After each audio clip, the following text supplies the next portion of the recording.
Medaram మహాజాతరకు భక్తజనం పోటెత్తింది. Governor Jishnu Dev Varma తల్లులకు నిలువెత్తు బంగారం సమర్పించి మొక్కులు చెల్లించుకున్నారు. అమ్మల దర్శనానికి వచ్చిన భక్తులతో మేడారం హోరెత్తింది. నలుగురు వనదేవతలు గద్దెలపై కొలువుదీరి లక్షలాది భక్తులకు అభయమిస్తున్నారు. దేశ నలుమూలల నుంచి భక్తులు వచ్చి అమ్మలకు మొక్కులు అప్పచెపుతున్నారు.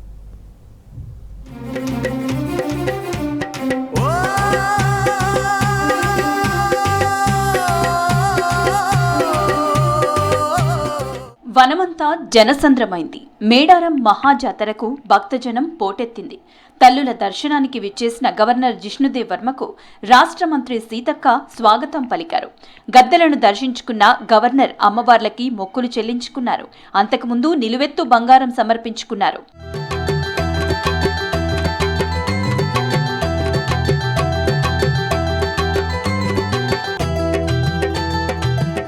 అడవి దేవతలు గద్దెలపై భక్తులకు దర్శనమిస్తూ అభయమిస్తున్నారు. నిన్న రాత్రి మేడారంలోని గద్దెల మీదికి చేరుకుంది సమ్మక్క. సారలమ్మ, పగిడిద్దరాజు, గోవిందరాజు సమేతంగా భక్తుల పూజలందుకుంటోంది సమ్మక్క. వనదేవతలంతా ఒకే దగ్గర కొలువు తీరిన అద్భుత ఘట్టాన్ని కనులారా తిలకించి తరిస్తున్నారు భక్తజనం. అమ్మల దర్శనానికి లక్షలాదిగా భక్తులు తరలివస్తున్నారు. రేపు సాయంత్రం వరకు గద్దెలపై దర్శనమివ్వనున్నారు అమ్మవార్లు. ప్రత్యేక పూజల తర్వాత తిరిగి వనప్రవేశం చేయనున్నారు.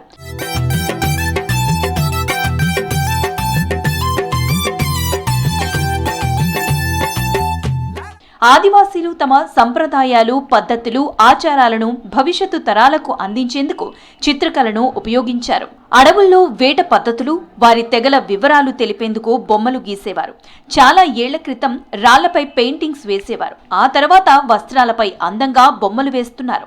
ఆదివాసీ చిత్రకళ అంతరించిపోకుండా కోయ యువకులకు రాష్ట్ర ప్రభుత్వం శిక్షణ ఇచ్చింది. ట్రైనింగ్ పొందిన వారు మేడారం జాతరలో అమ్ముతున్న బొమ్మలు ప్రత్యేక ఆకర్షణగా నిలిచాయి.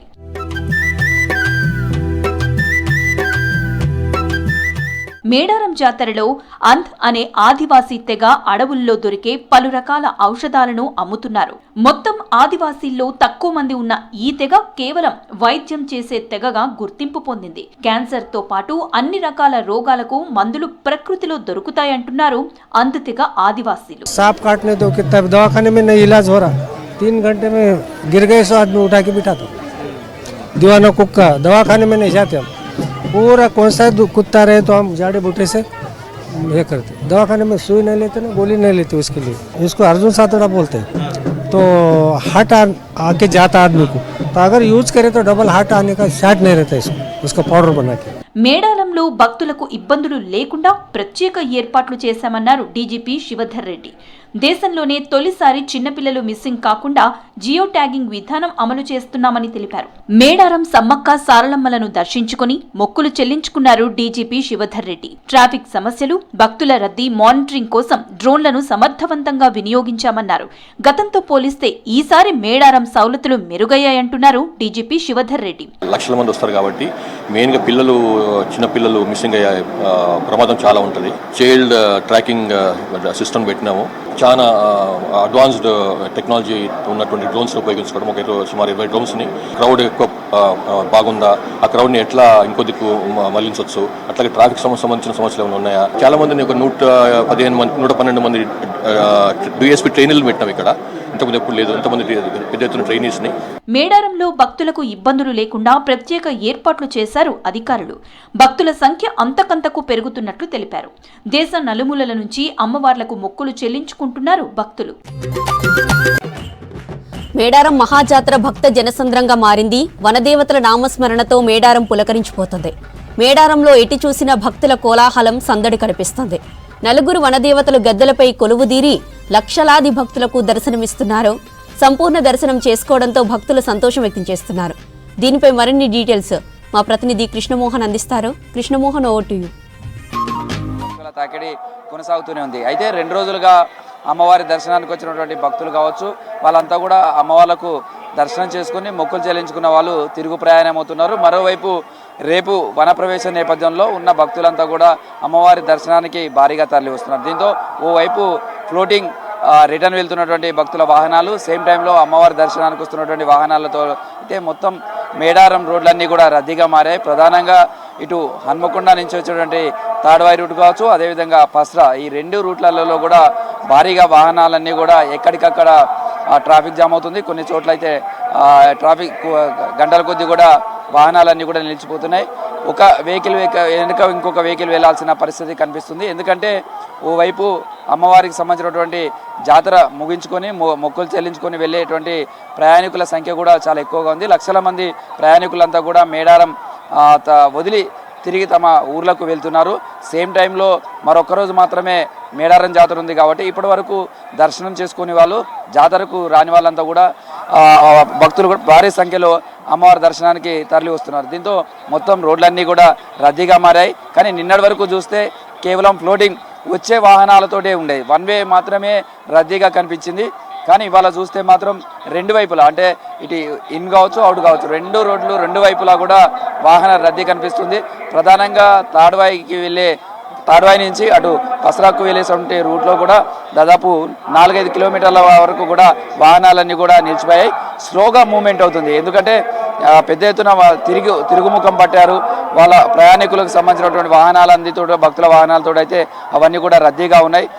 చాలా స్లోగా వెహికల్స్ అన్నీ కూడా మూవ్ అవుతున్నాయని చెప్పుకోవచ్చు.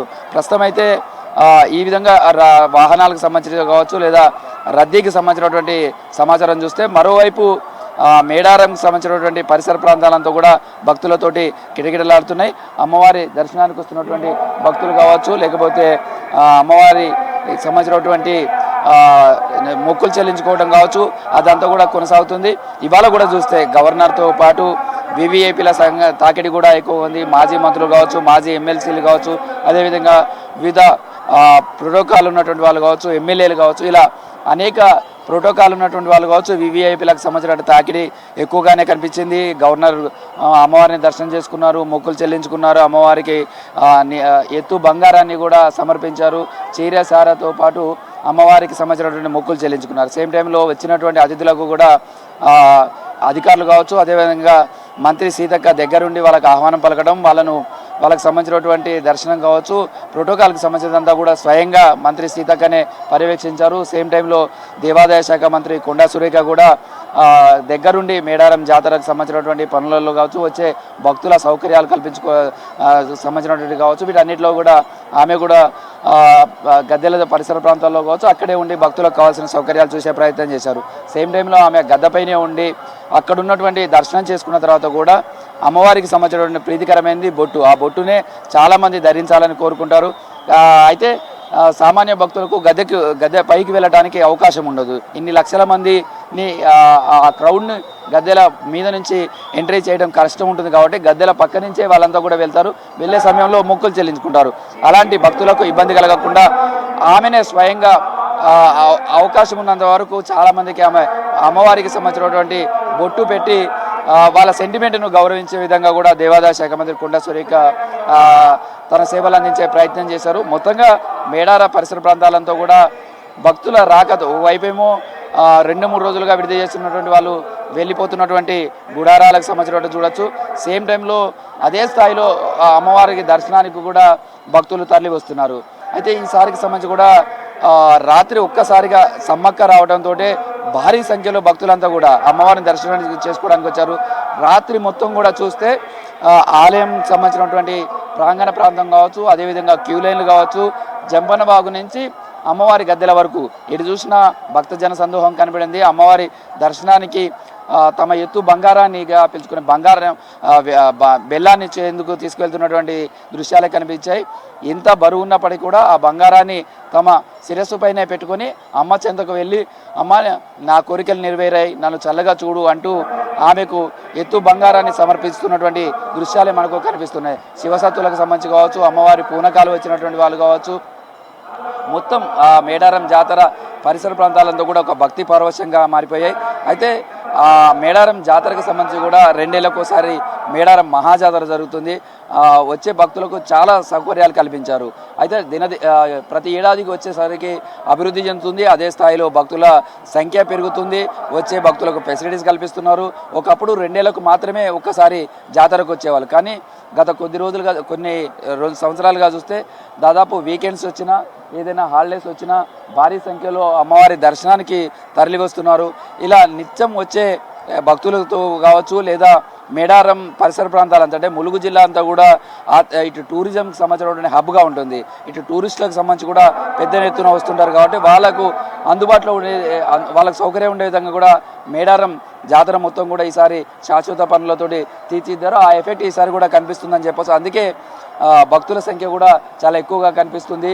ఈ ఫెసిలిటీస్ తోటే వివిఐపీలకు సంబంధించి కావచ్చు, అంటే గవర్నర్ కానీ లేదా మంత్రులు కావచ్చు, లేకపోతే వీళ్ళంతా కూడా అమ్మవారి దర్శనానికి వెళ్ళే సమయంలో గతంలో సామాన్య భక్తులు ఇబ్బంది పడేవారు. కానీ ఈసారి ప్రోటోకాల్కి సంబంధించినటువంటి ఎంట్రీ వేరే ఇచ్చారు, వాళ్ళ ఎగ్జిట్ వేరే ఇచ్చారు. అదేవిధంగా మంత్రులు గవర్నర్లకు సంబంధించినటువంటి మరొక ఎంట్రీ ఇచ్చారు. వాళ్ళు కూడా అక్కడి నుంచే దర్శనం చేసుకుని మళ్ళీ తిరిగి అదే వే నుంచి రావడానికి ఎగ్జిట్ కూడా అందరూ వాళ్ళు చేశారు.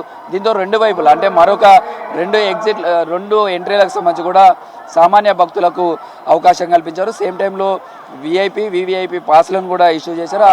ఆ పాసులు ఉన్నటువంటి వివిఐపీలకు సంబంధించినటువంటి వాళ్ళకు కూడా ప్రత్యేకమైనటువంటి క్యూ లైన్లు ఏర్పాటు చేయడంతో ఎక్కడ డిస్టర్బెన్స్ లేకుండా భక్తులు దర్శనం చేసుకునే విధంగా ఏర్పాట్లు చేశారని చెప్పొచ్చు. ప్రస్తుతం అయితే మేడారం సంవత్సరం దగ్గర కూడా చూస్తే అమ్మవారికి సమర్పిస్తున్నటువంటి బంగారంతో అయితే గద్దెలన్నీ కూడా నిండిపోతున్నాయి, బంగారంతో నిండిపోతుంది. ఎప్పటికప్పుడు అక్కడ ఉన్నటువంటి బెల్లాన్ని కూడా బెల్లం కావచ్చు, కొబ్బరికాయలు కావచ్చు, కొబ్బరి చిప్పలు కావచ్చు, అవన్నిటి కూడా ఓవైపు క్లీన్ చేసే ప్రయత్నం చేస్తున్నారు. విద్యుత్ దీప కాంతులతో అయితే మేడారం మెరిసిపోతుంది.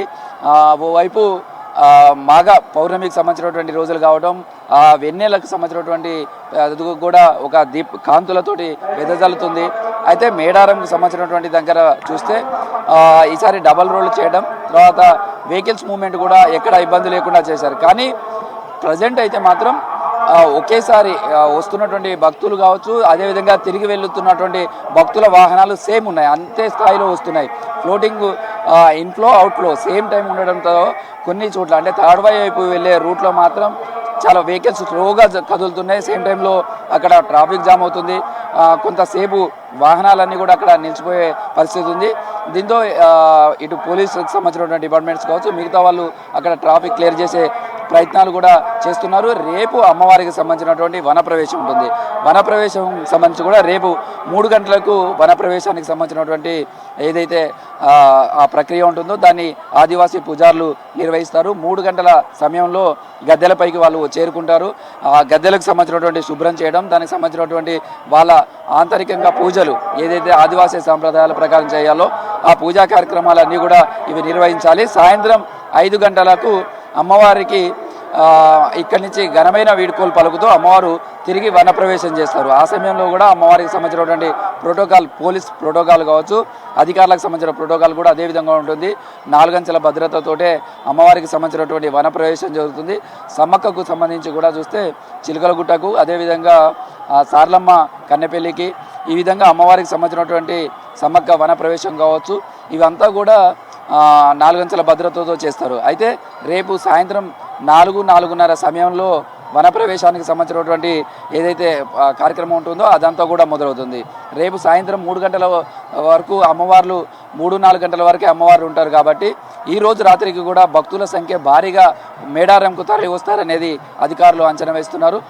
ఈ రాత్రి నుంచి ఏ విధంగా క్యూ లైన్లన్నీ భక్తులతోటి ఫ్లోటింగ్ కొనసాగుతుందో సేమ్ ఈ రేపు వరకు కూడా ఇదే విధమైనటువంటి ఫ్లోటింగ్ ఉండే అవకాశం ఉందనేది అంచనా వేస్తున్నారు. వచ్చే భక్తులకు ఇబ్బందులు తలెత్తకుండా కావలసినటువంటి ఫెసిలిటీస్ కల్పించడం చూస్తున్నారు. అయితే అమ్మవారికి సంబంధించినటువంటి దగ్గర ఇటు బెల్లం ప్రసాదంగా చాలామంది కోరుకుంటారు. నిలువెత్తు బంగారం సమర్పించిన తర్వాత కూడా ఆ బంగారం తీసుకుని వెళ్ళటం, తర్వాత తమ కుటుంబ సభ్యులకు కావచ్చు, తమ ఇంటి పక్క వాళ్ళకు కావచ్చు, తమ బంధువులకు కూడా ఆ ప్రసాదాన్ని పంచుతారు. అందుకే అమ్మవారికి ఏ విధంగా ప్రీతికరంగా బంగారాన్ని సమర్పిస్తారో అంతే పవిత్రంగా, అంతే శ్రద్ధలతోటి అమ్మవారి బంగారాన్ని కూడా ఇంటికి తీసుకువెళ్ళడం అనేది కూడా మనకు కనిపిస్తుంది. అయితే మేడారంకు సంబంధించి కూడా చూస్తే మొత్తం 4 రోజుల పాటు జరిగే మేడారంకు సంబంధించి ఇప్పటివరకు కూడా 1 కోటి మంది వరకు భక్తులు అమ్మవార్ల దర్శనం చేసుకున్నారు ఈ 3 రోజులలో అనేది అధికారిక లెక్కలు చెప్తున్నాయి. గత ముందస్తు మొక్కులకు సంబంధించి కూడా దాదాపు 60 లక్షల వరకు కూడా అమ్మవార్లకు మొక్కులు చెల్లించుకున్నారు, దర్శనం చేసుకున్నారు అనేది చెప్తున్నాం. మొత్తంగా డిసెంబర్ నుంచి ఈ భక్తుల రాక మేడారంకు ప్రారంభమైంది. ఇది కంటిన్యూగా ఆదివారం వరకు కూడా కొనసాగే అవకాశం ఉంటుంది. ఎందుకంటే శనివారం రోజు రేపు అమ్మవారికి సంబంధించినటువంటి వనప్రవేశం ఉంటుంది. అప్పటి వరకు కూడా భక్తులు తరలి వస్తారు. కానీ సండే హాలిడే ఉంటుంది. సండే హాలిడే కాబట్టి ఆ రోజు కూడా భారీ సంఖ్యలో భక్తులు తరలి వస్తారు. అమ్మవారికి సంబంధించినటువంటి మొక్కులు చెల్లించుకోవడానికి వస్తారు. కాబట్టి ఆదివారం చాలా క్రౌడ్ ఉండే అవకాశం ఉంటుంది.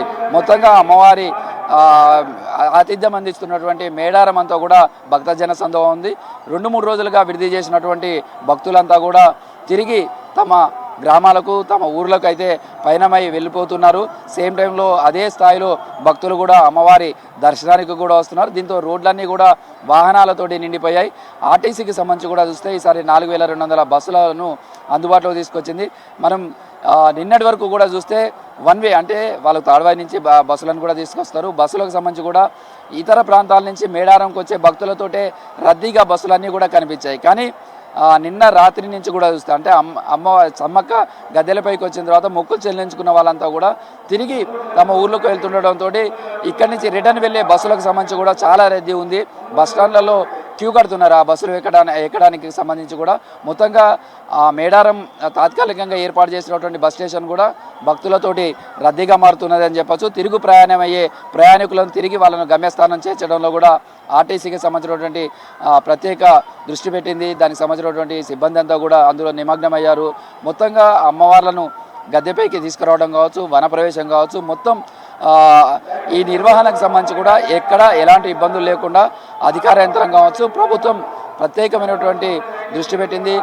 సెక్యూరిటీకి సంబంధించి కూడా డీజీపీ కూడా ఇక్కడికి వచ్చి పర్యవేక్షించారు. అమ్మవారి వనప్రవేశం వరకు కూడా దానికి సంబంధించినటువంటి పోలీస్ బందోబస్తు మొత్తం కూడా కొనసాగుతుంది. ప్రస్తుతం ఏదైతే ఏ రూట్లలో అయితే ఇటు పస్రా వైపు వెళ్ళే రూట్ కావచ్చు, అదేవిధంగా తాడ్వాయి వెళ్ళే రూట్లలో కావచ్చు, ఈ 2 రూట్లలో ట్రాఫిక్ జామ్ అవుతున్న నేపథ్యంలో అక్కడ అమ్మవారికి సంబంధించినటువంటి భక్తులు తిరిగి వెళ్తున్నారు కాబట్టి అక్కడ ట్రాఫిక్ జామ్ అవుతున్న నేపథ్యంలో అక్కడికి స్పెషల్ టీమ్స్ని కూడా పంపించారు. ట్రాఫిక్ క్లియర్ చేసే ప్రయత్నాలంతా కూడా చేస్తున్నారని చెప్పుకోవచ్చు. Jyothi. Right Krishnamohan, thank you.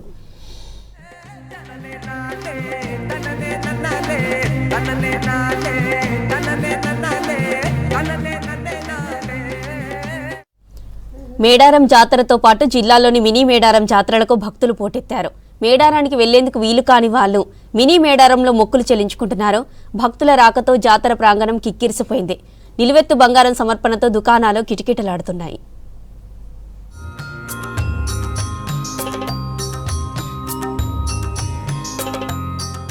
భక్తులను దీవించేందుకు తల్లులు వనం నుంచి జనం మధ్యకు వచ్చే సమ్మక్క సారలమ్మల మహాజాతర ఘనంగా కొనసాగుతోంది.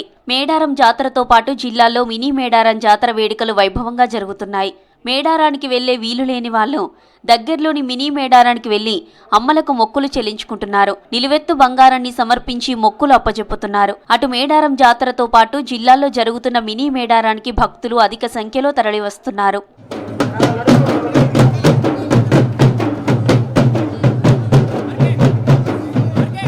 కరీంనగర్ జిల్లా రేకుర్తిలో మినీ మేడారానికి భక్తులు పోటెత్తారు. వనదేవతలను దర్శించుకునేందుకు తండోపతండాలుగా జనం తరలివస్తున్నారు. నిలువెత్తు బంగారాన్ని తల్లులకు సమర్పించి మొక్కులు అప్పజెప్తున్నారు. కుంకుమ రుద్రాక్షలకు జాతరలో ఎక్కువ గిరాకీ ఉంది. బొమ్మల దుకాణాలతో జాతర కలర్ఫుల్ గా మారింది. మేడారానికి వెళ్లే వీలు లేక ఇక్కడ మొక్కులు అప్పజెప్తున్నామంటున్నారు భక్తులు.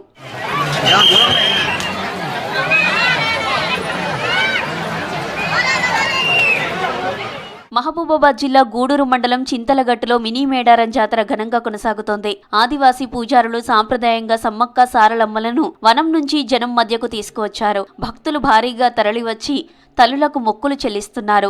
చింతలగట్టు సమ్మక్క సారలమ్మ జాతరకు లక్షల మంది భక్తులు హాజరవుతున్నారని నిర్వాహకులు చెబుతున్నారు. జాతరకు భక్తులు పెద్ద సంఖ్యలో రావడంతో భారీగా ట్రాఫిక్ జామ్ ఏర్పడింది. దీంతో ప్రయాణికులు కాస్త ఇబ్బందులకు గురయ్యారు. గూడూరు సీఐ సూర్యప్రకాష్ ఆధ్వర్యంలో భారీ బందోబస్తు ఏర్పాటు చేశారు.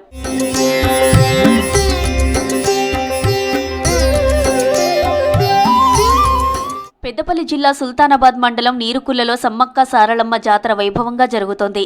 శ్రీ మానేటి రంగనాయక స్వామి ఆలయ సమీపంలో ఏర్పాటు చేసిన గద్దెలపై వనదేవతలు కొలువుదీరారు. ఆదివాసీ సాంప్రదాయ పద్ధతిలో డోలు వాయిద్యాలు, శివసత్తుల పూనకాలతో సమ్మక్క సారలమ్మను గద్దెలపైకి తీసుకొచ్చారు కోయ పూజారులు. వనం విడిచి జనంలోకి వచ్చిన వనదేవతలను దర్శించుకునేందుకు ఉమ్మడి కరీంనగర్ జిల్లా నలుమూలల నుంచి భక్తులు పెద్ద సంఖ్యలో తరలివస్తున్నారు. పక్కనున్న మానేరు వాగులో పుణ్యస్నానాలు చేసి అమ్మలకిష్టమైన బంగారం, ఎదురుకొల్లను సమర్పించి మొక్కులు చెల్లించుకుంటున్నారు. జాతరలో ఎలాంటి అవాంఛనీయ సంఘటనలు జరగకుండా భారీ బందోబస్తు ఏర్పాటు చేశారు సుల్తానాబాద్ పోలీసులు. సమ్మక్క సారలమ్మ జాతర ఈ జాతరలో రెండవ సమ్మక్క మేడారం జాతరగా పేరుగాంచింది. ఇప్పటికే భక్తులు తండోపతండాలుగా వచ్చి దర్శించుకోవడం జరుగుతుంది. ఇద్దరు అమ్మవార్లు సమ్మక్క కానీ సారలక్క కానీ గద్దెలకు వచ్చింది కాబట్టి భక్తులందరూ వచ్చి అధిక సంఖ్యలో పాల్గొని విజయవంతం చేయవలసిందిగా కోరుతున్నారు. కరీంనగర్ జిల్లా వీణవంకలో మినీ మేడారం జాతర ఘనంగా కొనసాగుతుంది. జాతరను app TV chairman Udayanandan Reddy వైభవంగా నిర్వహిస్తున్నట్లు తెలిపారు. 1976లో తమ తాత పాడి సుధాకర్ రెడ్డి మినీ మేడారం జాతరను ప్రారంభించారని వివరించారు. ఎన్నో ఏళ్లుగా తమ కుటుంబమే జాతరను నిర్వహిస్తుందని చెప్పుకొచ్చారు. ఎండోమెంట్ సూపర్విజన్ లో జరుగుతున్న జాతరకు భక్తులు అధిక సంఖ్యలో తరలివచ్చి మొక్కులు చెల్లించుకుంటున్నారన్నారు.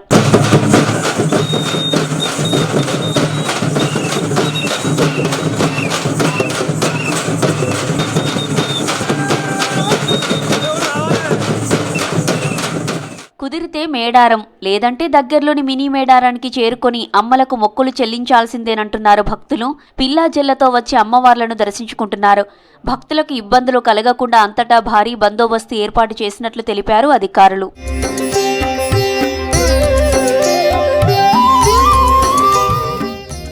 మున్సిపల్ ఎన్నికల నామినేషన్ల పర్వం ముగిసింది. చివరి రోజు కావడంతో భారీగా నామినేషన్లు దాఖలు చేశారు అభ్యర్థులు. సాయంత్రం 5 గంటల వరకు క్యూలో ఉన్న వారికి నామినేషన్ వేసే అవకాశం ఇచ్చారు. ఇక రాష్ట్ర వ్యాప్తంగా 7 మున్సిపల్ కార్పొరేషన్లు, 116 మున్సిపాలిటీలకు ఫిబ్రవరి 11న ఎన్నికలు జరగనున్నాయి. 13న రిజల్ట్ అనౌన్స్ చేయనున్నారు.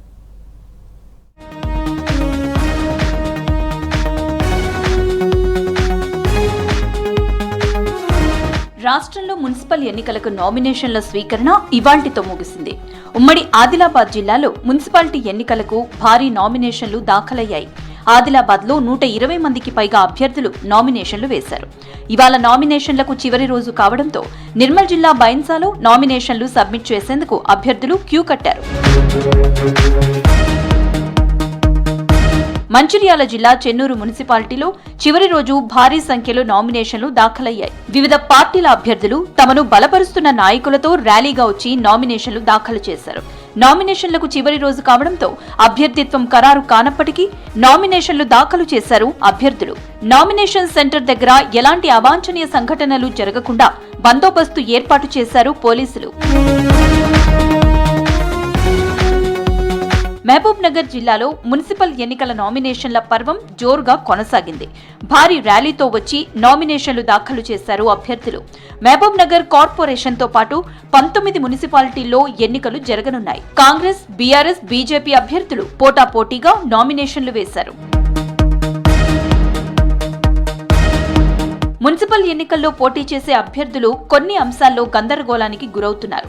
పార్టీ తరపున పోటీ చేస్తే ఎంతమంది ప్రపోజల్స్ సంతకాలు చేయాలి, ఇండిపెండెంట్ గా పోటీ చేస్తే ఎంతమందితో ప్రపోజల్ సంతకం పెట్టించాలనే విషయంలో కన్ఫ్యూజ్ అవుతున్నారు. నో డ్యూ సర్టిఫికేట్ అభ్యర్థులతో పాటు ప్రపోజల్ కూడా ఇవ్వాలన్న ప్రచారం సాగుతోంది. మరోవైపు బ్యాంకు ఖాతా కొత్తది తెరవాలని చెబుతున్నారు. దీంతో చాలా మంది అయోమయానికి గురవుతున్నారు.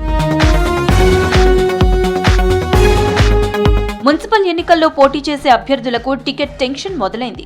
పార్టీలు ఇప్పటి వరకు టికెట్లను కన్ఫర్మ్ చేయకపోవడంతో ఆందోళన నెలకొంది. ఇవాల్టితో నామినేషన్ల ప్రక్రియ ముగిసింది.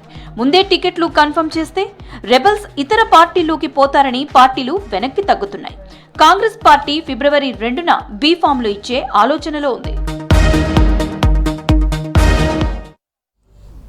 ఉమ్మడి నిజామాబాద్ జిల్లాలో కార్పొరేషన్ 7 మున్సిపాలిటీలకు భారీగా నామినేషన్లు దాఖలయ్యాయి. నామినేషన్ల దాఖలకు గడువు ముగిసినప్పటికీ ప్రధాన పార్టీలు అధికారికంగా అభ్యర్థులను ప్రకటించలేదు. నామినేషన్ల ఉపసంహరణ సమయానికి బీ ఫామ్ ఇచ్చేలా అన్ని పార్టీలు ప్లాన్ చేశాయి. అంతర్గతంగా గ్రీన్ సిగ్నల్ వచ్చిన అభ్యర్థులు నామినేషన్లు వేయగా కొందరు ఆశావహులు నామినేషన్లు దాఖలు చేశారు.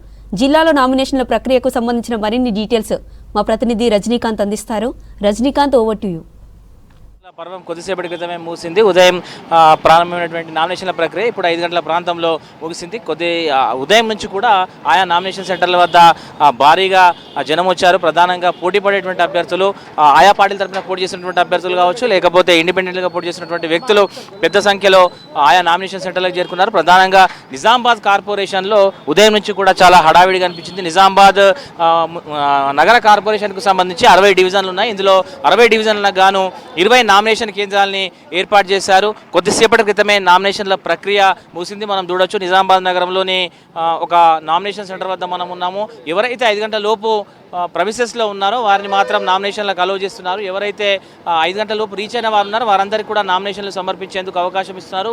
గంట కానీ 2 గంటలు కానీ ఎంత సమయమైనా కూడా కేటాయించనున్నారు అధికారులు. ఇక ఉదయం నుంచి కూడా నిజామాబాద్ నగరానికి సంబంధించి 60 డివిజన్లకు పోటీ పడుతున్నటువంటి అభ్యర్థులు దాదాపు 20 నామినేషన్ కేంద్రాలను ఏర్పాటు చేశారు. అందులో ఆయా డివిజన్లకు సంబంధించినటువంటి కేంద్రాల వద్ద ఉదయం నుంచి కూడా సందడి నెలకొంది. ఈరోజు చివరి రోజు కావడంతో పెద్ద సంఖ్యలో అభ్యర్థులు, ఆశావాహులు పెద్ద సంఖ్యలో ఇక్కడికి నామినేషన్ కేంద్రాలకు చేరుకున్నారు. ఉదయం నుంచి కూడా నామినేషన్లు సమర్పిస్తున్నారు. అయితే ప్రధానంగా కాంగ్రెస్, బీజేపీ పార్టీల నుంచి పోటీ చేసేందుకు అభ్యర్థులు, ఆశావాహులు ఎక్కువగా ఆసక్తిని కనబరిచారు. మనం ఉదయం నుంచి కూడా ఆయా నామినేషన్ సెంటర్ల వద్ద చూస్తే ఈ రెండు పార్టీలకు సంబంధించి అధికార కాంగ్రెస్, బీజేపీలకు సంబంధించి అభ్యర్థులు పెద్ద సంఖ్యలో పోటీ చేసేందుకు ఆసక్తి కనబరిచారు. ఆ క్రమంలోనే వారంతా కూడా నామినేషన్లు సమర్పించారు. ఒక్కో పార్టీ తరఫున 4-5 కూడా నామినేషన్లు వేసినటువంటి డివిజన్లు ఉన్నాయి. నిజామాబాద్ కార్పొరేషన్కు సంబంధించి యావరేజ్గా తీసుకుంటే మనం 60 డివిజన్లకు సంబంధించి ఒక్కొక్క డివిజన్లో దాదాపు 10 మందికి పైగా అభ్యర్థులు ఆయా పార్టీల నుంచి నామినేషన్లు దాఖలు చేశారు. సుమారు 600 నామినేషన్లు ఒక్క నిజామాబాద్ నగర కార్పొరేషన్కు సంబంధించి ఈరోజు దాఖలైనట్టుగా కూడా ప్రాథమికంగా అధికారులు అంచనా వేస్తున్నారు. ఇంకా నామినేషన్ల ప్రక్రియ కొనసాగుతుంది. ఆయా నామినేషన్ సెంటర్ల వద్ద ఇంకా నామినేషన్ సమర్పించేందుకు అభ్యర్థులు, ఆశావాహులు ఉన్నారు కాబట్టి ఇంకా దీని సంఖ్య పెరిగేటువంటి అవకాశం ఉంది. ఇక అటు ఆర్మూర్కు సంబంధించి 36 వార్డులకు గాను దాదాపు 300 పైచీలకు నామినేషన్లు వచ్చినట్టుగా తెలుస్తుంది. ఇటు బోధనకు సంబంధించి 38 వార్డులు ఉన్నాయి. 38 వార్డులకు సంబంధించి కూడా దాదాపు వార్డుకి 5-6 చొప్పున నామినేషన్లు దాఖలైనట్టుగా తెలుస్తుంది. ఇక అటు కామారెడ్డి, ఎల్లారెడ్డి, బాన్స్వాడ, బిచ్కుంద, కొత్తగా ఏర్పడినటువంటి బిచ్కుంద మున్సిపాలిటీకి సంబంధించి కూడా ఈసారి మొట్టమొదటి కౌన్సిలర్లుగా చెప్పుకునేందుకు వీలుగా పోటీకి ఆసక్తి కనబరిచారు. ఈ క్రమంలో ఫస్ట్ టైం బిచ్కుంద మున్సిపాలిటీగా ఏర్పడినటువంటి నేపథ్యంలో కౌన్సిలర్గా పోటీ చేసేందుకు చాలామంది అభ్యర్థులు నామినేషన్లు దాఖలు చేశారు. అయితే ప్రధానంగా ఉమ్మడి జిల్లా వ్యాప్తంగా కూడా మనం చూసుకుంటే ఒక కార్పొరేషన్తో పాటు 7 మున్సిపాలిటీలకు సంబంధించి కాంగ్రెస్, బీజేపీలకు సంబంధించి ఇప్పటివరకు బీఫామ్స్ ఇవ్వలేదు. చివరి తేదీ అంటే స్క్రూటినీ 3వ తేదీన ఉంది. ఆ రోజు అభ్యర్థుల చివరి జాబితాను ప్రకటిస్తారు కాబట్టి ఆ రోజు సబ్మిట్ చేసే అవకాశం ఉంటుంది. కాబట్టి ఇంకా పార్టీలు ఎక్కడైతే రెబల్స్ పెడతా ఉందో, ఎక్కడైతే పోటీ ఒకరికంటే ఎక్కువగా ఉందో వారిని నచ్చజెప్పేటువంటి ప్రయత్నం చేస్తున్నారు. ఈ క్రమంలో ఇంకా బీఫామ్స్ ఆయా రాజకీయ పార్టీలు అందించలేదు. ఇక కాంగ్రెస్, బీజేపీలో పోటీ ఎక్కువగా ఉన్నటువంటి నేపథ్యంలో ఒకవైపు బీఫామ్స్ అయిపోయినాయి, మరోపక్క కౌన్సిలర్లుగా, కార్పొరేటర్లుగా పోటీ చేసేందుకు పెద్ద సంఖ్యలో నామినేషన్లు దాఖలు చేసిండ్రు. ఒక్కొక్క వార్డు, డివిజన్ నుంచి దాదాపు 4-5 కాంగ్రెస్, బీజేపీ తరఫున అభ్యర్థులు బరిలో ఉన్నట్టుగా తెలుస్తుంది. ఇందులో ఎవరికి బీఫామ్ వస్తుంది, ఎవరు పార్టీ తరఫున అభ్యర్థులుగా ఉంటారో మనం ఇంకా 2-3 రోజులు అయితే కానీ కొలికొచ్చేటువంటి అవకాశం లేదు. ఫిబ్రవరి 3వ తేదీన అభ్యర్థుల తుది జాబితా వస్తుంది. ఆ రోజు ఏ పార్టీ నుంచి ఏ అభ్యర్థి బరిలో ఉన్నటువంటిది ఒక స్పష్టమైనటువంటి జాబితా ఆ రోజు మాత్రమే మనకు అందేటువంటి అవకాశం ఉంటుంది. ఎందుకంటే బీఫామ్స్ సబ్మిట్ చేయాల్సి ఉంటుంది కాబట్టి దానికి ఇంకా సమయం ఉంది. ఇక ఉమ్మడి జిల్లా వ్యాప్తంగా కూడా ఒక కార్పొరేషన్, నిజామాబాద్ కార్పొరేషన్తో పాటు 7 మున్సిపాలిటీలకు సంబంధించినటువంటి నామినేషన్ల ప్రక్రియ అయితే కొద్దిసేపటి క్రితమే ముగిసింది. అభ్యర్థులు ఎవరైతే ఎన్నికలకు ముందు నుంచి ప్రిపేర్ అయి ఉన్నారో వారంతా కూడా వారికి వచ్చినటువంటి రిజర్వేషన్లకు అనుగుణంగా వార్డుల్ని అట్లాగే డివిజన్లను ఎంపిక చేసుకున్నారు. పోటీకి ఇప్పటికే సిద్ధమయ్యారు. ఈ క్రమంలో ఆయా రాజకీయ పార్టీకి సంబంధించినటువంటి నేతలను ఒప్పించి పోటీకి సిద్ధమైనటువంటి నేపథ్యంలో ఉదయం నుంచి కూడా పెద్ద సంఖ్యలో నామినేషన్లు దాఖలు చేశారు. అయితే నిజామాబాద్ కార్పొరేషన్లో మాత్రం చాలా సందడి కనబడింది. నిజామాబాద్ నగరంలోని 20 నామినేషన్ కేంద్రాల వద్ద కూడా పెద్ద సంఖ్యలో అభ్యర్థులు పోటీ చేసేందుకు నామినేషన్ పత్రాలను దాఖలు చేశారు. ఇంకా చాలా నామినేషన్ కేంద్రాల వద్ద లోపలే ఉన్నారు. 5 గంటలకి గేట్ క్లోజ్ చేశారు కాబట్టి లోపల ఉన్న వారందరూ కూడా నామినేషన్ వేసేందుకు అధికారులు అనుమతి ఇచ్చిండ్రు. సో ఇంకా 1-2 గంటలైనా కూడా నామినేషన్లు స్వీకరిస్తామనే విషయాన్ని అధికారులు చెప్తున్నారు. సో ఉమ్మడి నిజామాబాద్ జిల్లా వ్యాప్తంగా అయితే పెద్ద సంఖ్యలో మున్సిపల్ ఎన్నికలకు సంబంధించినటువంటి నామినేషన్ల ప్రక్రియ అయితే ఉదయం నుంచి కొనసాగింది. కొద్దిసేపటి క్రితమే నామినేషన్ల ప్రక్రియ గడువు కూడా ముగిసింది. ఇంకా నామినేషన్లు దాఖలు చేసేందుకు కొంతమంది లోపలే ఉన్నారు. సో ఓవరాల్గా అయితే ఉమ్మడి నిజామాబాద్ జిల్లా వ్యాప్తంగా జరుగుతున్న ఎన్నికలకు సంబంధించి ఒక కార్పొరేషన్తో పాటు 7 మున్సిపాలిటీలకు సంబంధించినటువంటి నామినేషన్ల ప్రక్రియ చివరి అంకం కొద్దిసేపటి క్రితంతో ముగిసిందని చెప్పొచ్చు. కెమెరా పర్సన్ రాజేష్తో రజనీకాంత్, V6 న్యూస్, ఉమ్మడి నిజామాబాద్ జిల్లా నుంచి. కరీంనగర్లో మున్సిపల్ ఎన్నికల సందడి నెలకొంది. చివరి రోజు భారీగా నామినేషన్లు దాఖలు చేస్తున్నారు అభ్యర్థులు. రిటర్నింగ్ కార్యాలయాల్లో అభ్యర్థులు భారీగా వేచి ఉన్నారు. ఇక సాయంత్రం 5 గంటల్లోపు వచ్చిన అభ్యర్థులందరినీ లోపలికి పంపించి టోకెన్లు ఇచ్చారు అధికారులు. వారి నుంచి నామినేషన్లు తీసుకుంటున్నారు అధికారులు. కరీంనగర్, జగిత్యాల జిల్లాలో నామినేషన్ల ప్రక్రియపై మరిన్ని డీటెయిల్స్ మా ప్రతినిధి వెంకటేష్ అందిస్తారు. Venkatesh, over to you. Municipal ఎన్నికల నామినేషన్లు ముగిశాయి. 3 రోజుల పాటు పెద్ద ఎత్తున అభ్యర్థులు ఈసారి నామినేషన్లు దాఖలు చేశారు. కరీంనగర్ మున్సిపల్ కార్పొరేషన్తో పాటు జిల్లాలో ఉన్న అన్ని మున్సిపాలిటీలకు కూడా 5 గంటలతో సమయం ముగిసింది. చూడొచ్చు మనం ప్రజెంట్ కరీంనగర్ మున్సిపల్ కార్పొరేషన్ దగ్గర.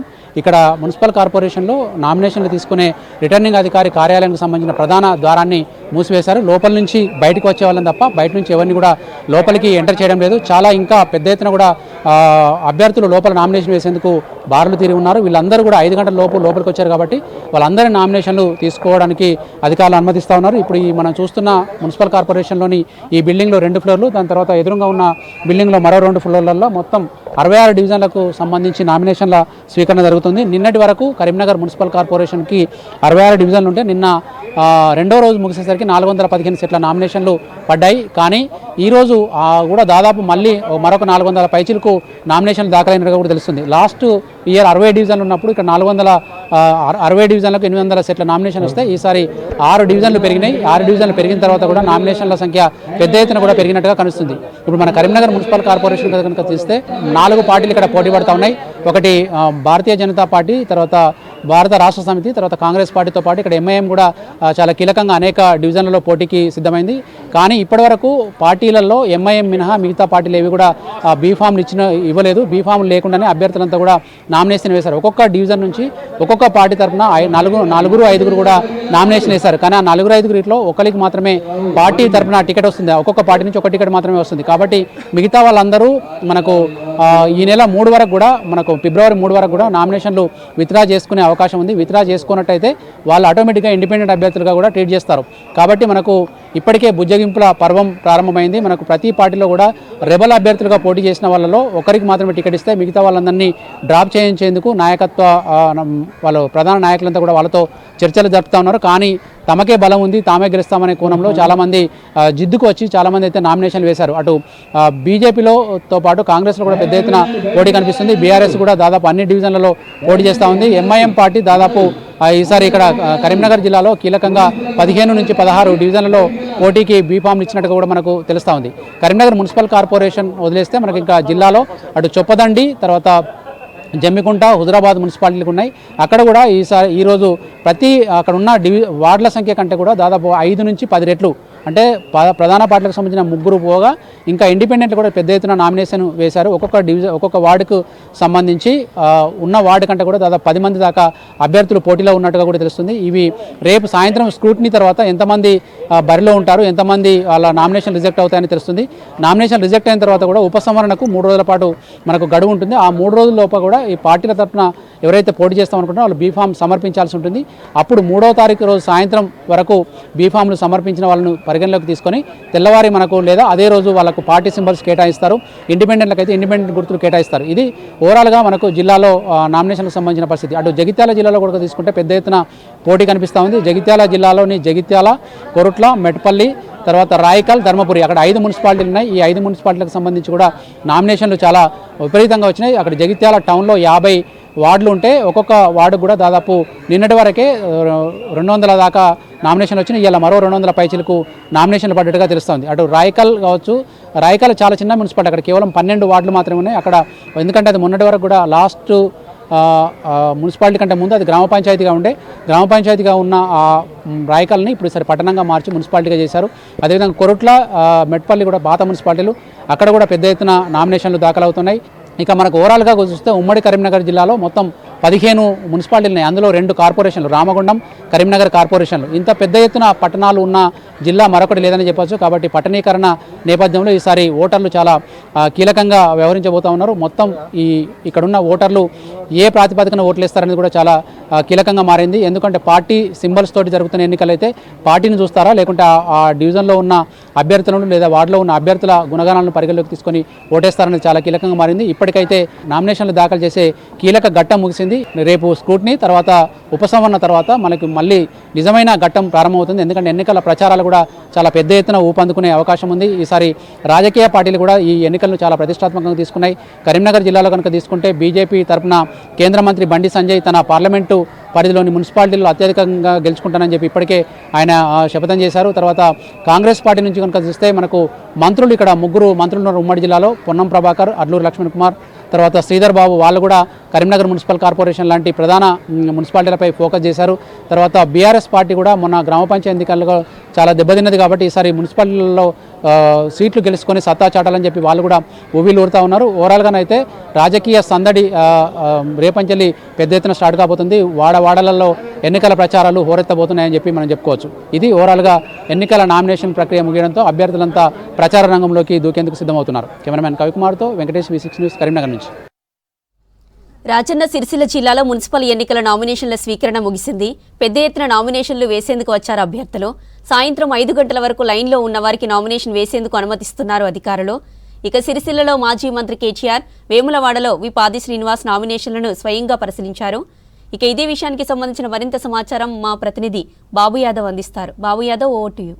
సిరిసిల్ల జిల్లాలో అటు ధార్మిక క్షేత్రం, ఇటు కార్మిక క్షేత్రం, మొత్తం వేములవాడ మున్సిపల్ పరిధిలోని 28 వార్డులు ఉండగా గతంలో కాంగ్రెస్ కొంత స్వల్పంగా ఉండే, ఈసారి మాత్రము కాంగ్రెస్ కు కొంత ఆధిక్యం కనబడతా ఉంది. అలాగే కాంగ్రెస్ కు పోటీగా అటు బీఆర్ఎస్ గతంలో 2 సార్లు కూడా బీఆర్ఎస్ కైవసం చేసుకుంది.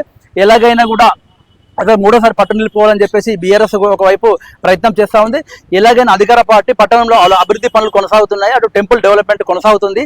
ఈ విషయంలో అభివృద్ధి విషయంలో వేములవాడ ఎమ్మెల్యే ఆది శ్రీనివాస్ అయితే ముందుకు వెళ్తున్నారు. ఎలాగైనా జెండా ఎగరేయాలని చెప్పేసి మనకు 28 వార్డులలో దాదాపు ఇప్పటివరకు చూసుకుంటే కూడా దాదాపు ఓరహోరిగా అయితే కొనసాగుతున్నాయి.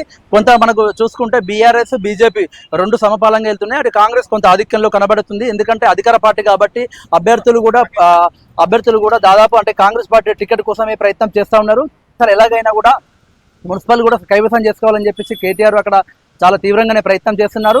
అక్కడ దానికి పోటీగా గతంలో కాంగ్రెస్ చాలా తక్కువగా ఉండేది. ఈసారి మాత్రం కాంగ్రెస్ అధికారంలో ఉండడంతో అక్కడ సిరిసిల్లలో కూడా అటు బీఆర్ఎస్ పార్టీకి గట్టి పోటీనిస్తుంది. కాంగ్రెస్, బీజేపీ యథావిధిగానే వారి యొక్క ఏదైతే పట్టున్న స్థానాలకు మాత్రం ప్రత్యేక దృష్టి సారించింది. అటు కేంద్ర మంత్రి బండి సంజయ్ కూడా అటు సిరిసిల్ల, వేములవాడ పట్టణాలపై కూడా ఎలాగైనా బీజేపీ అత్యధిక స్థానాలు గెలవాలని చెప్పేసి చాలా ఇప్పటికైతే ముమ్మరంగా ప్రయత్నం చేస్తూ ఉన్నారు. మనకు కార్మిక క్షేత్రంలో ఈసారి మనకు జనరల్ మహిళ కావడంతో చాలా మంది కూడా పోటీ నిలబడుతున్నారు. అయితే అధికార పార్టీ కావడంతో కొంత అక్కడ కూడా నామినేషన్ బీఫామ్ ఇవ్వడంలో అభ్యర్థుల పోటీ ఎక్కువ కావడంతో ఎవరికి ఇవ్వాలని చెప్పేసి కొంత ఉన్న దీంతో అంటే దాదాపు సిరిసిల్లలో అయితే మనకు 39 వార్డులు ఉండగా 39 వార్డులలో 15 నుండి 20 వార్డులు మాత్రం టఫ్ ఫైట్ కొనసాగుతుంది దాదాపు 3 పార్టీల వద్ద. అయితే ఏవైనా 2 పార్టీలు అయితే ఒక రెబల్తోనే అటు అన్ని పార్టీలకు కూడా తలనొప్పిగా మారింది. ఇటు కేటీఆర్ కూడా తన 3వ సారి కూడా సిరిసిల్లను బీఆర్ఎస్ కైవసం చేసుకోవాలని చెప్పి కేటీఆర్ ఆలోచిస్తున్నారు. అయితే కేంద్ర మంత్రి బండి సంజయ్ సైతం కూడా తనకు ఎంపీగా గెలవడానికి కోసం కూడా సిరిసిల్ల, వేములవాడ పట్టణాలకు బలంగా ఓట్లు వచ్చాయి కాబట్టి మున్సిపల్ ఎలక్షన్లో కూడా బలంగా రావాలని చెప్పేసి ఒక తీవ్రంగానే ప్రయత్నం చేసిందని చెప్పి చెప్పచ్చు. ఇది కెమెరా పర్సన్ రాజేందర్తో Babu Yadav, V6 news, Vemulawada municipal నుండి. నిన్న వీణవంకలో జరిగిన ఘటనపై కరీంనగర్ సిపి గౌసాలంకు క్షమాపణలు చెప్పారు హుజురాబాద్ ఎమ్మెల్యే పాడి కౌశిక్ రెడ్డి. వీణవంక జాతరకు వెళ్లనివ్వడం లేదంటూ రోడ్డుపై కుటుంబంతో కలిసి బైఠాయించారు. సిపిపై ఎమ్మెల్యే నోరు పారేసుకున్నారు. కౌశిక్ రెడ్డిపై ఐపీఎస్ అసోసియేషన్ సీరియస్ అయింది. దీంతో వెనక్కి తగ్గిన కౌశిక్ రెడ్డి క్షమాపణలు కోరుతూ వీడియో ఎక్స్లో పోస్ట్ చేశారు. తన మాటలతో ఎవరి మనోభావాలైన దెబ్బతింటే వారికి క్షమాపణలు చెబుతున్నానన్నారు పాడి కౌశిక్ రెడ్డి.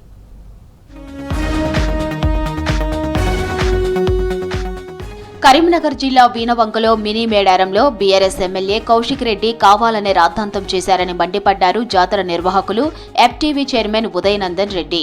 ఎన్నో ఏళ్లుగా తమ కుటుంబమే జాతరను నిర్వహిస్తుందన్నారు.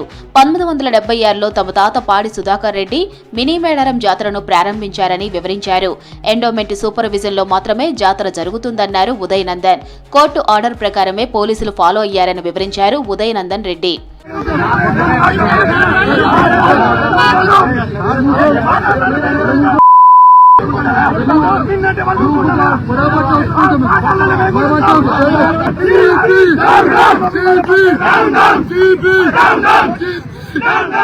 ఎమ్మెల్యే ఇంటి దగ్గరే అమ్మవారు 40 నిమిషాలు ఆగారన్నారు ఉదయనందన్ రెడ్డి.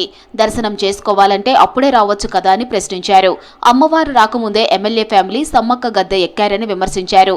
నిన్న జాతరలో ఎమ్మెల్యే కౌశిక్ కావాలనే గొడవ చేశారన్నారు ఉదయనందన్ రెడ్డి. మీ ఇంటి ముందే 40 నిమిషాలు ఆపిండ్రు దేవుని. నువ్వు ఆ రోజు ముగ్గురు వెళ్ళి మీకు నిజంగా భక్తుంటే సారలమ్మ దేవతకు కొబ్బరికాయ కొట్టి రావాలి. సమ్మక్క దేవత రామందే నువ్వు గద్దె ఎక్కి కొబ్బరికాయలు పట్టుకొని ఎవరు నేను ఎమ్మెల్యేను నేను ఏమన్నా చేసుకుంటా అంటే police he's taken as per court order. వాళ్ళకు కోర్ట్ ఆర్డర్ ఫాలో అయినరు.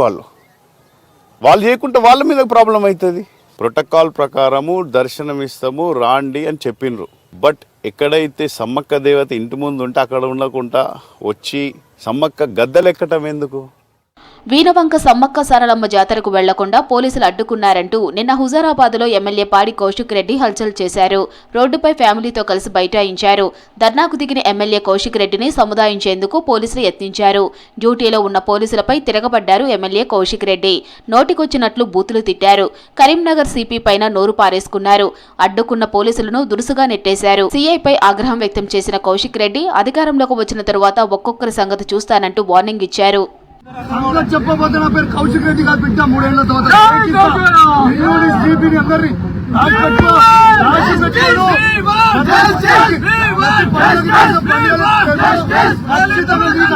జరుగుతుంది.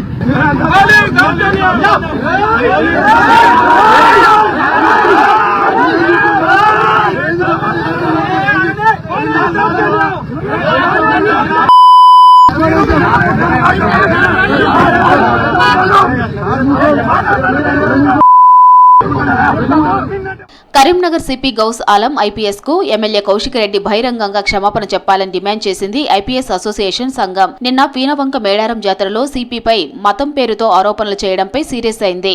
మత మార్పిడి చేస్తున్నారనే ఆరోపణలు నిరాధారమని స్పష్టం చేశారు. విధుల్లో నిబద్ధతతో పనిచేస్తున్న అధికారిపై వ్యక్తిగత దాడిని సహించబోమన్నారు. ఈ ఘటన సివిల్ సర్వీసుల మనోభావాన్ని దెబ్బతీసేలా ఉన్నాయన్నారు. ఎమ్మెల్యే పాడి కౌశిక్ రెడ్డిపై చర్యలు తీసుకోవాలని డిమాండ్ చేశారు ఐపీఎస్ అసోసియేషన్.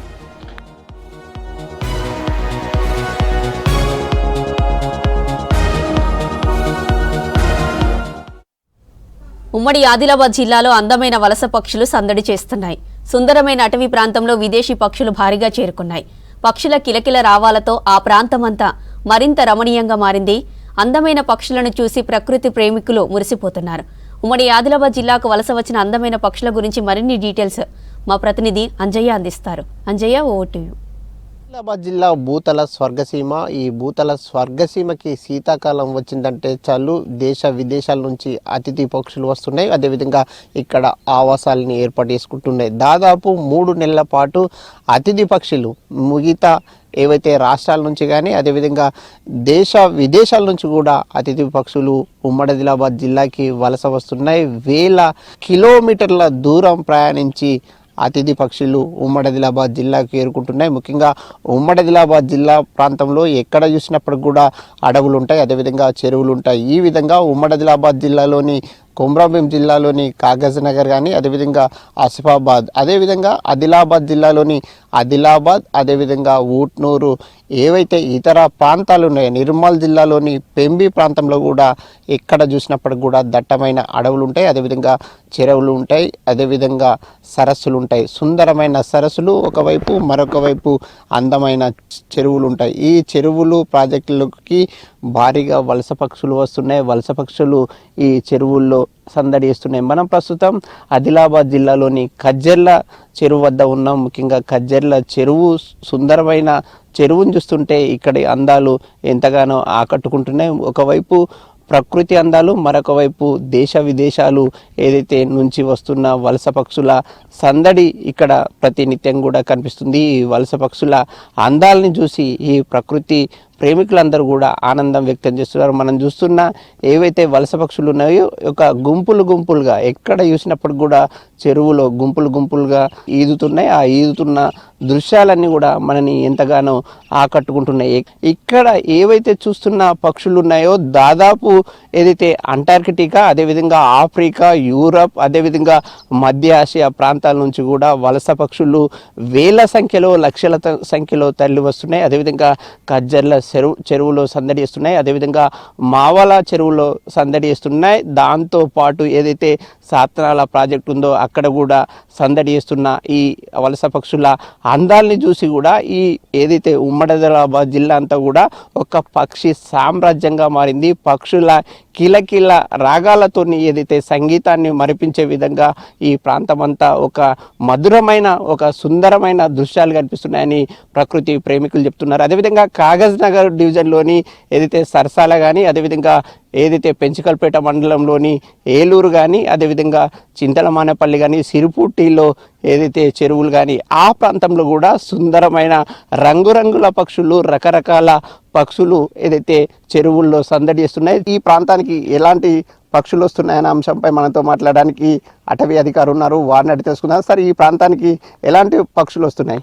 సార్, ఇక్కడ వలస పక్షులు వస్తాయి సార్. ఈ చెరువు మొత్తం ఒక 600 ఎకరాలు దాదాపు విస్తీర్ణంలో వ్యాపించింది సార్. ప్రజ్జల గ్రామ శివారంలో ఉంటుంది. వాటర్ కూడా బాగా పెద్ద ఎత్తున నీళ్లు ఇక్కడ స్టోర్ అయి ఉండడం వల్ల దాదాపుగా ఇక్కడ ఒక 80 నుంచి 90 రకాల జాతుల వరకు వస్తాయని అంచనా సార్. ఏవైతే 80 రకాలకు సంబంధించిన పక్షుల్ని గుర్తించామని చెప్తున్నారు. ఈ పక్షులు ఏ ప్రాంతం నుంచి వచ్చాయి అంటే సార్, ఇప్పుడు మనకు న్యూజిలాండ్ నుంచి కానివ్వండి, లేదంటే వేరే వేరే దేశాల నుంచి, వేరే వేరే ఖండాల నుంచి కూడా వస్తాయి సార్ వలస పక్షులు. ఈ సుందరమైన చెరువులో ఒకవైపు రంగురంగుల పక్షులు, రకరకాల పక్షులు, రకరకాల పక్షులకు సంబంధించిన కిలకిల రాగాలను చూస్తే ఎట్లా అనిపిస్తుంది? చాలా మనసుకు పొద్దున్నే 5 గంటలకు వచ్చేసి మనసు మొత్తం రమణీయంగా ఉత్సాహభరితంగా ఉంటుంది సార్. ఇక్కడ వాకర్స్ కానీ వీళ్ళు రావడానికి, వాళ్ళు వచ్చి దీన్ని వీక్షిస్తే, ఈ స్పాట్ను వీక్షిస్తే వాళ్ళు ఇక్కడ నుంచి ఒక 2-3 రోజులైనా ఉండిపోయేటట్టు ఉంది సార్. ఇది వెట్లాండ్గా డిక్లేర్ చేసామని చెప్తున్నారు కదా, వెట్లాండ్గా డిక్లేర్ చేయడం అంటే పక్షుల సంరక్షణ కోసం ఏమైనా చర్యలు చేపడతారు? చెరువు సంరక్షణ, పక్షుల సంరక్షణ 2 సార్. ఒకటే సంరక్షణ కాదు. వెట్లాండ్ అంటే చిత్తడి నీళ్ళ సంరక్షణ సార్. చెరువుల్ని సంరక్షిస్తాము, అదే పాటు ఇక్కడ వచ్చిన వలస పక్షులకు కూడా ఆవాసాలను ఏర్పాటు చేసి వాటిని చూడడానికి మళ్ళీ గవర్నమెంట్ కూడా కొంచెం ఇనిషియేషన్ తీసుకొని, మా పై అధికారులు కూడా ఇనిషియేషన్ తీసుకొని దీన్ని ఒక ఎకో టూరిజం స్పాట్ లాగా డెవలప్ చేయడానికి ఆస్కారం ఉంది సార్. కన్జర్వేషన్ చేయడం అవసరం సార్. చుట్టుపక్కల ప్లాస్టిక్ పేరుకొని పోయి ఉంది, చెత్త చెదారం ఉంది, వలలు తెగిపోయి ఉన్నాయి. అదంతా కూడా తీసేస్తున్నాం సార్. నెమ్మదిగా రక్షణ చర్యలు కూడా అవసరమే సార్. పక్షుల్ని గుర్తించడానికి అదేవిధంగా పక్షులున్న ప్రాంతాలని సుందరమైన ప్రాంతంగా తీర్చిదిద్దడానికి అటవీ అధికారులు ఒక సర్వే చేపడతామని చెప్తున్నారు. అందులో భాగంగా ఏవైతే విదేశాల నుంచి ఎన్ని పక్షులు వస్తున్నాయో, వస్తున్న పక్షుల్లో ఎలాంటి రకాల పక్షులు ఉన్నాయి, అరుదైన పక్షులు ఎలాంటివి ఉన్నాయో అనే అంశాన్ని కూడా ఒక గణన చేస్తాం. ఆ గణనతోని లెక్కలు తేల్చి ఈ ఏవైతే పక్షులు ఆవాసాలు ఏర్పాటు చేసుకున్న సుందరమైన ప్రాంతాలని పర్యాటక ప్రాంతంగా తీర్చిదిద్దుతామని అటవీ అధికారులు చెప్తున్నారు. అదేవిధంగా ఈ ప్రాంతంలో పర్యాటక ప్రాంతంగా తీర్చిదిద్దితే ఏవైతే స్థానికంగా ఉండే వాళ్ళకి ఉపాధి అవకాశాలు కూడా మెరుగుపడితే ఆ విధంగా పర్యాటక ప్రాంతాలుగా గుర్తించి ఈ ప్రాంతాలని అభివృద్ధి చేయాలని స్థానికులు ప్రభుత్వాన్ని కోరుతున్నారు. కెమెరామెన్ విఠల్తో అంజయ్య, V6 న్యూస్, ఆదిలాబాద్ జిల్లా. ఇవి తెలంగాణ అప్డేట్స్.